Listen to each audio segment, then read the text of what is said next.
大老婆条款三读通过，死前2年给的钱照样课遗产税，连最多人用的那一招都失效了。今天我们来聊聊一张税单的故事。这张税单上的数字是5735万4847元，而收件人是一个6岁的小女孩，她没有拿到那笔钱，1毛都没有。那笔钱是价值大约3亿元的股票，总共11万4800股。早在她父亲过世的1年多以前，就已经完整过户到另一个女人名下。那个女人是她父亲法律上的妻子。等到父亲在2017年12月走了，妻子抛弃继承，妻子所生的3个婚生子女也全部抛弃继承，整个家族像退潮一样退得干干净净，最后被留在沙滩上的只剩下这个非婚生的小女孩。国税局并没有做错什么，他只是照着法律办事。依照当时的规定，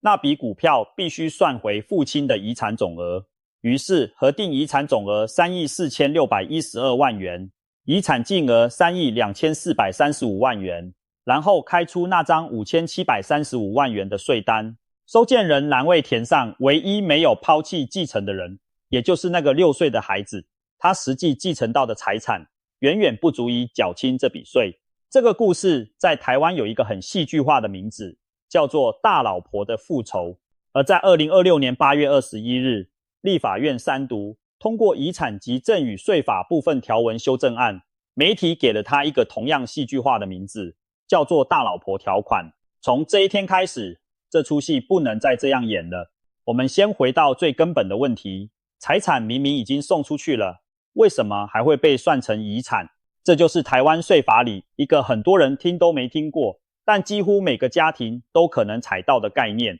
叫做拟制遗产。依照遗产及赠与税法第15条，被继承人在死亡前2年之内，如果把财产赠与给特定亲属，那么在他死亡的那一刻，这些财产要被视为他的遗产，并入遗产总额课税。哪些人算特定亲属？范围比大多数人想象的还要宽，包括配偶、子女、孙子女、父母、兄弟姊妹、祖父母，以及上述这些亲属的配偶。也就是说，你的媳妇、你的女婿、你的嫂嫂、你的子夫，全部都在名单上。而财产的价值不是按照当初赠与的时候计算，而是按照死亡当天的实价计算。土地看公告现值，房屋看评定标准价格，上市上柜股票看当天收盘价，未上市未上柜的公司股份看资产净值。换句话说，如果你在2024年把一批股票送给儿子，当时值1000万元，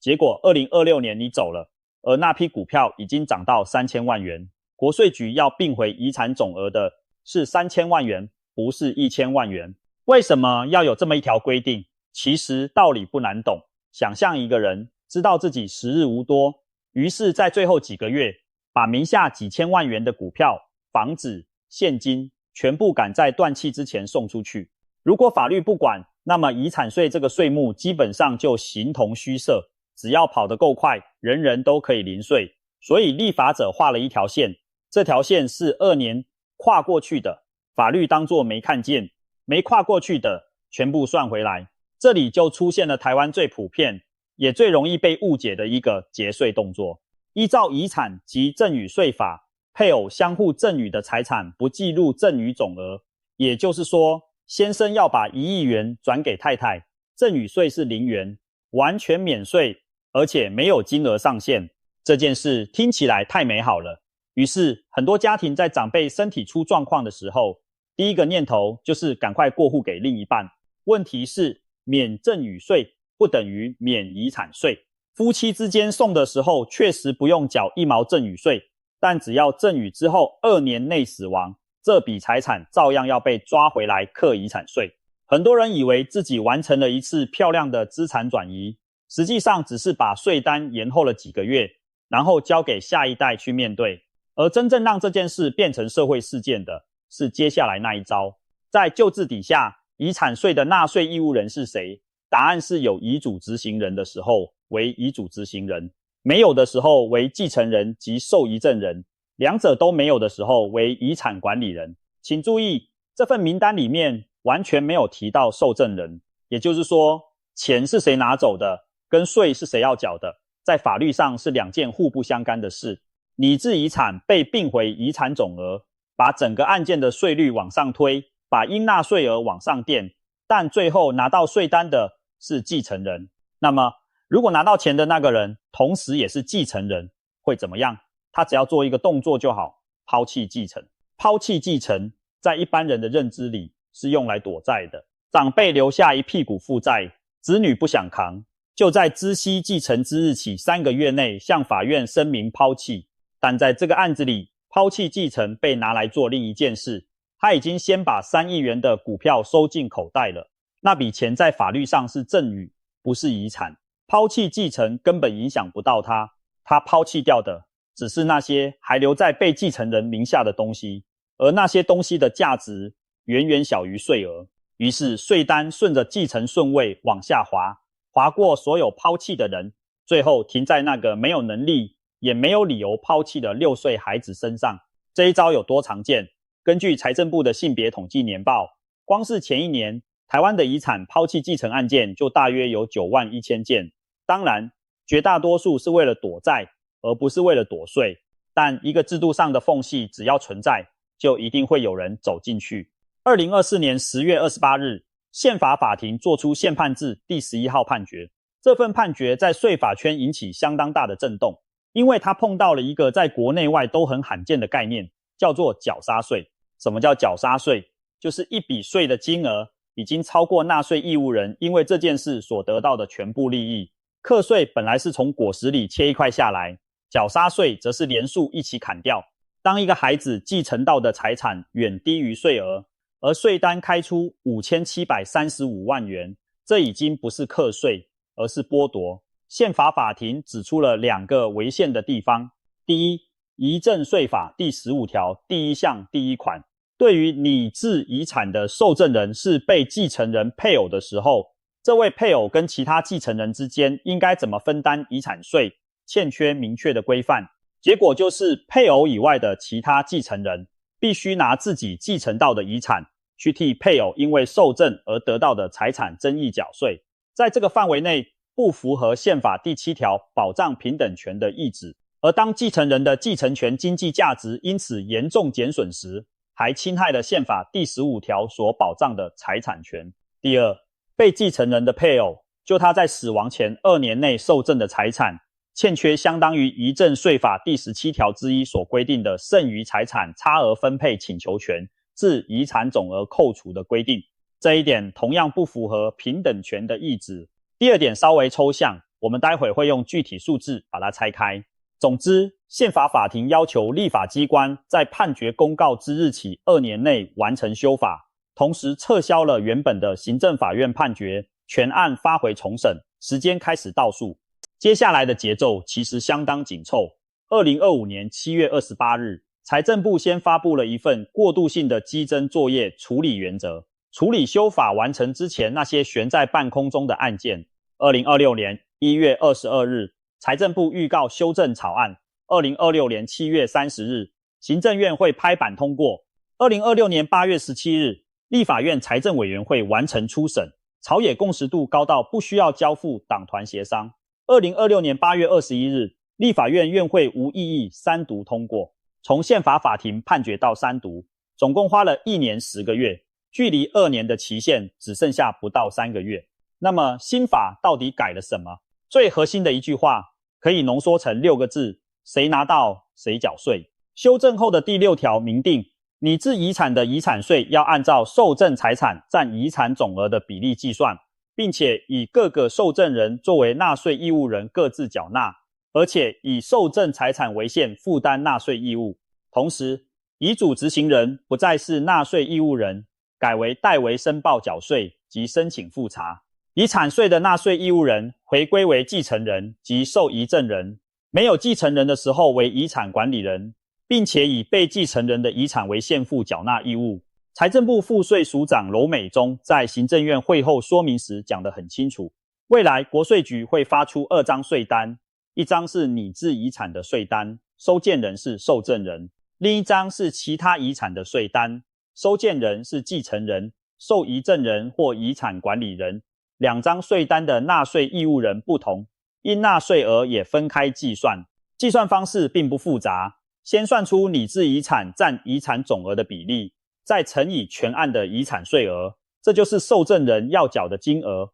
剩下的比例乘以全案遗产税额，就是继承人要缴的金额。我们用3个实际的数字来感受一下差别。第一个例子来自财政部，一家4口，被继承人死亡，继承人是配偶和2名子女，遗产总额5000万元，其中配偶受赠的拟子遗产是1000万元，其他遗产4000万元，全案遗产税额200万元。新制之下，拟制遗产占1/5，所以配偶要独立缴纳40万元，其他遗产占4/5，160万元由配偶及2名子女负担。第二个例子更接近原始案件，假设 A 先生和太太有一个儿子， A 先生在死亡前2年赠与太太9000万元，死亡时名下只剩1000万元遗产，然后太太抛弃继承。旧制之下，遗产总额是1亿元，按 20% 税率计算，大约要缴2000万元。这2000万元全部落在儿子身上，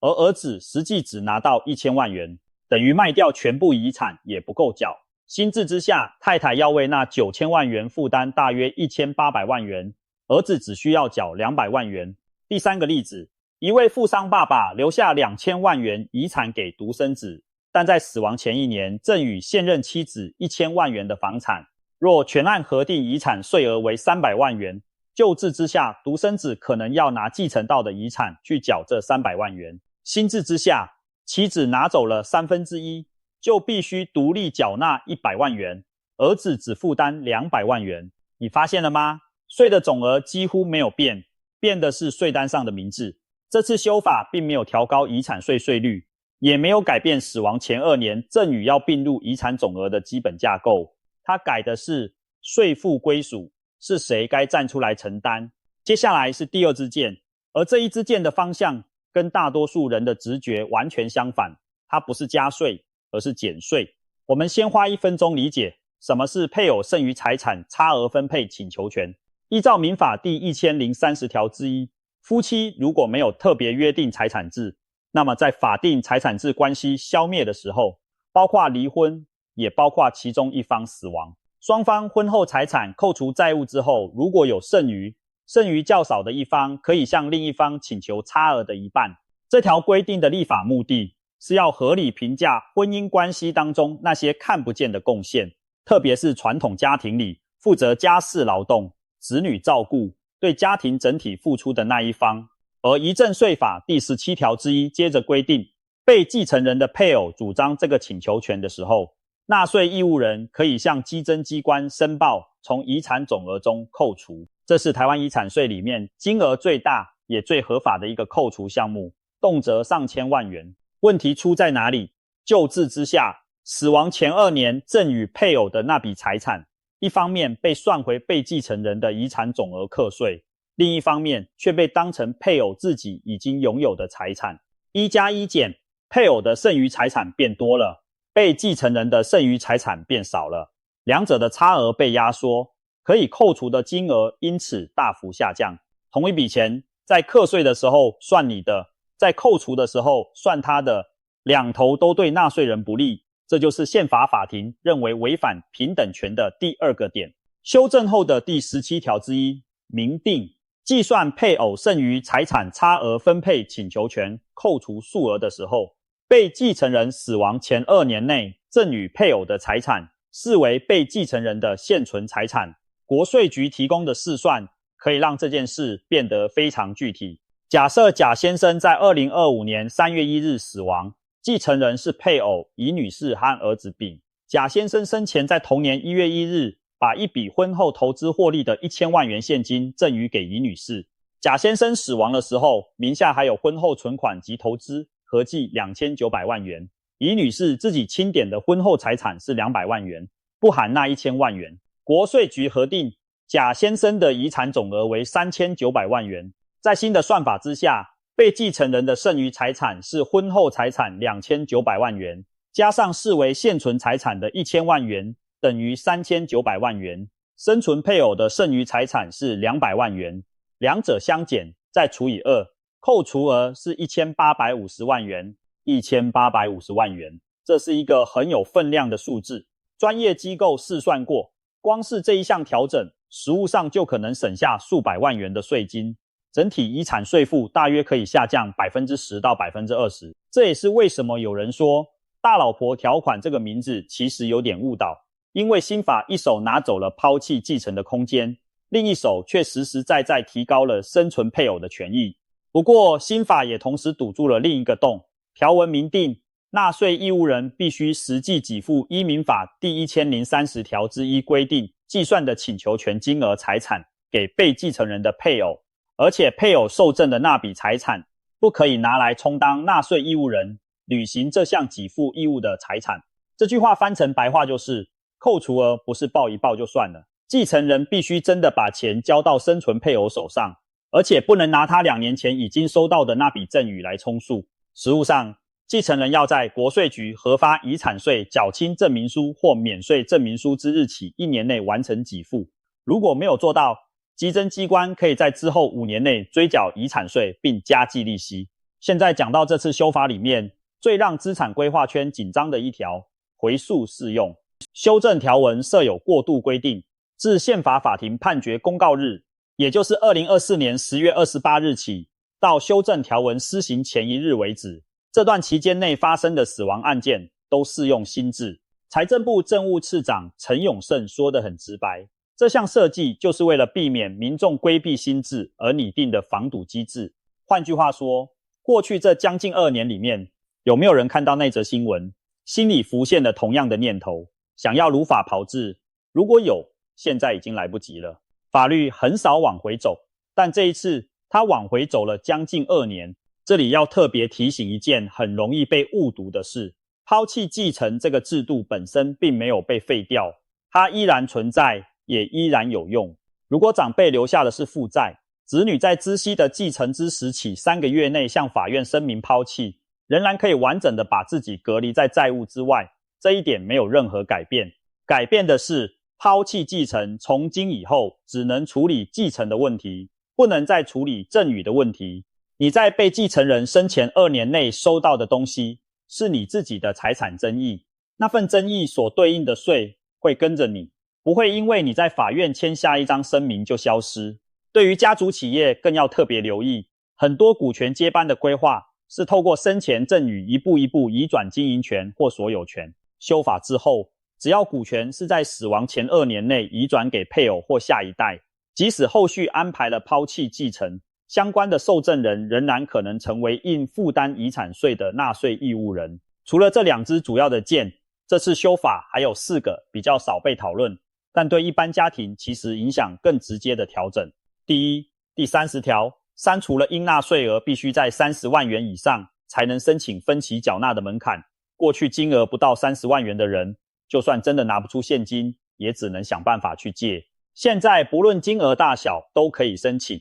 最多分18期，每期间隔不超过2个月，按邮政储金1年期定期储金固定利率加计利息。第二，同样是第30条，增订继承人可以采多数决的方式动用遗产中的存款缴税。这一条解决了台湾继承实务上一个非常常见的僵局。过去要动用被继承人留在银行的存款缴税，必须全体继承人同意，只要有一个人不签名，整件事就卡死，税照样要缴，滞纳金照样要算。不过要注意，如果是受赠人申请以遗产抵缴或缴纳拟制遗产税额，还是需要经过全体继承人同意。第三，第41条，授权纳税义务人只要同意把符合规定的应税不动产设定抵押权给稽征机关，就可以申请核发同意移转证明书。这对于资产集中在不动产，手上没有现金的家庭是很实际的疏解。第四，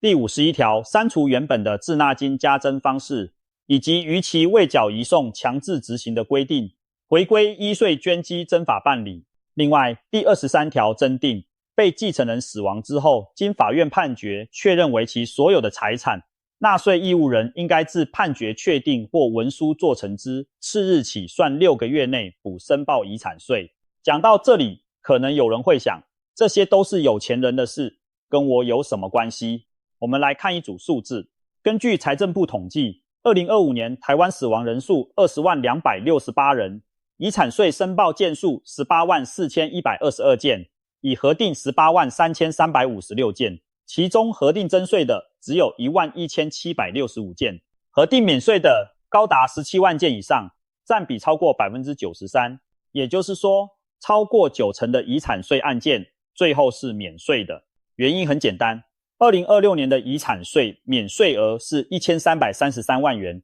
配偶扣除额553万元，直系血亲卑亲属每人56万元，父母每人138万元，丧葬费138万元。一个有配偶和2个子女的家庭，光是免税额加上这几项基本扣除额，就已经超过2000万元。那真正缴税的那一群呢？2025年遗产税实征件数13446件，遗产总额约7835亿元，实征净额443亿元，平均每一件缴税约330万元，其中遗产净额超过1亿1242万元，适用最高税率 20% 的只有733件，但这733件的遗产总额高达2676亿元，平均每一件继承的遗产是3亿6500万元，平均每一件缴的遗产税是3458万元。补充一下集聚，台湾的遗产税有3个集聚，遗产金额5621万元以下适用 10%， 5621万元到1亿1242万元适用 15%， 超过1亿1242万元适用 20%。 赠与税的免税额是每人每年244万元，集聚分别落在2811万元和5621万元。但真正值得我们注意的不是今天的数字，而是接下来这10几年的趋势。2025年台湾65岁以上人口占比超过 20%， 正式进入超高龄社会。同一年新生儿只有107812人，创下历史新低，死亡人数却是20万268人，一年之间竟少了超过9万人。全台房产继承移转栋数冲上78324栋，创下历史新高，其中台北市的年增幅超过 6%， 高居6都之冠。2024年台湾一整年的遗产总额已经跃升到1兆3200多亿元，这个规模超越冰岛，接近爱沙尼亚一整年的国内生产毛额。有研究机构估算，光是中小企业的传承2026年的规模就可能达到6000亿元，而台湾中小企业主的平均年龄已经突破60岁，却有高达 87% 的非公开发行企业还没有启动接班计划。换句话说，我们正站在台湾有史以来规模最大的一次财富交接口上，这不是少数豪门的故事，而是几百万个家庭在未来20年里都要亲身经历一次的事情。而且变的不只是税法。2026年7月28日，立法院三读通过民法第1223条修正，以及民法继承编施行法增订第12条，删除了兄弟姊妹的特留分。总统在8月17日公告，法务部确认正式实施日期是2027年2月17日。过去，就算你立了遗嘱，把财产全部指定给照顾你的人或公益团体，兄弟姊妹仍然可以主张法定应计分1/3的特留分。新法上路之后，只要遗嘱合法有效，兄弟姊妹就不能再以特留分受侵害为由主张分配。但这里有一个关键的误解必须澄清，修法删除的是手足的特留分，不是手足的法定继承权。如果你没有留下遗嘱，而且没有第一顺位的直系血亲卑亲属，也没有第二顺位的父母，那么兄弟姊妹依然是第3顺位的法定继承人，依然可以分产。受影响最大的是哪2种人？答案是无配偶、无子女的单身者，以及已婚但没有小孩的顶客族，尤其是父母已经过世的那一群。对他们来说，遗嘱从一个选项变成了必需品。那么路是不是全部被封死了？当然不是，这次修法封掉的是拿到财产却不负担税负这条路，而不是传承本身。首先，2年这条线依然存在，死亡前2年以外的赠与仍然不会被并回遗产总额，善用每人每年244万元的赠与免税额，夫妻2人各自赠与，再加上子女结婚登记日前后6个月各有100万元的婚嫁免税额，逐年分批提早开始，依然是最稳健的做法。关键字是提早，而不是聪明。其次，配偶剩余财产差额分配请求权在新制之下的价值大幅提高，值得认真计算。但要记得，这项请求权专属于生存配偶，不能让与，也不能继承，必须由配偶自己主张，而且必须实际给付。要准备的文件也不少，包括记载结婚日期的户籍资料、夫妻双方各项财产的取得日期与取得原因证明、负债的发生日期与金额证明。第三，预留税源这件事比省税本身更重要。台湾家庭的财富高度集中在不动产，一个账面上有6000万元资产的家庭，可能其中4000万元是房子，1500万元是股票，银行存款只有500万元。房子不能切，一个房间拿去缴税，股票遇到市场大跌，也未必适合在短时间内大量变现。人寿保险之所以在传承规划里扮演重要角色，正是因为它可以在最需要现金的那一刻提供一笔确定的现金。第四，遗嘱、信托、家族治理架构这些工具处理的其实不是税，而是人。税可以算得出来，家人之间的猜疑算不出来。如果觉得这一切太复杂，其实可以从3张表开始。第一张是资产表，房子、土地、股票、基金、存款、保单、公司股权到底有多少，登记在谁名下，哪些容易变现，哪些很难处理。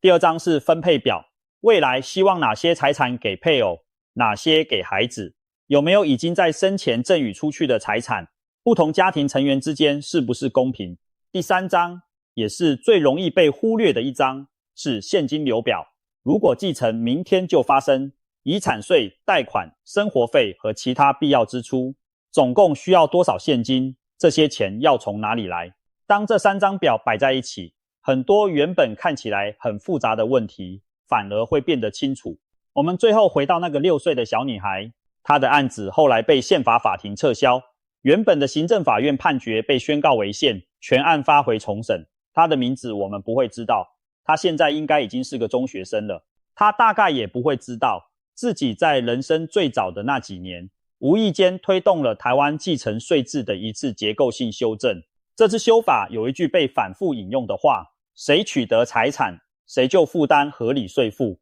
不能让没拿到财产的人替别人缴税，该课的税不应该逃，没有取得的财产也不应该替人扛。听起来像是废话，对不对？但这句废话，台湾的法律花了将近10年，经过一场宪法诉讼，一次违宪宣告，一份行政命令，一轮预告程序，才终于写进条文里面。法律的进步往往就是这样，缓慢、被动，而且总是要有人先受伤。所以，如果家里有长辈，如果自己名下有房子、有存款、有股票，也许今天晚上就可以做一件很小的事，打开手机的记事本，把自己的资产列一遍，把想给谁列一遍，然后想一想，如果明天真的发生了，家人手上有没有足够的现金？这件事听起来不太吉利，对吧？也许吧。但比起让一个6岁的孩子拿着一张5735万元的税单站在那里，这已经温柔太多太多了。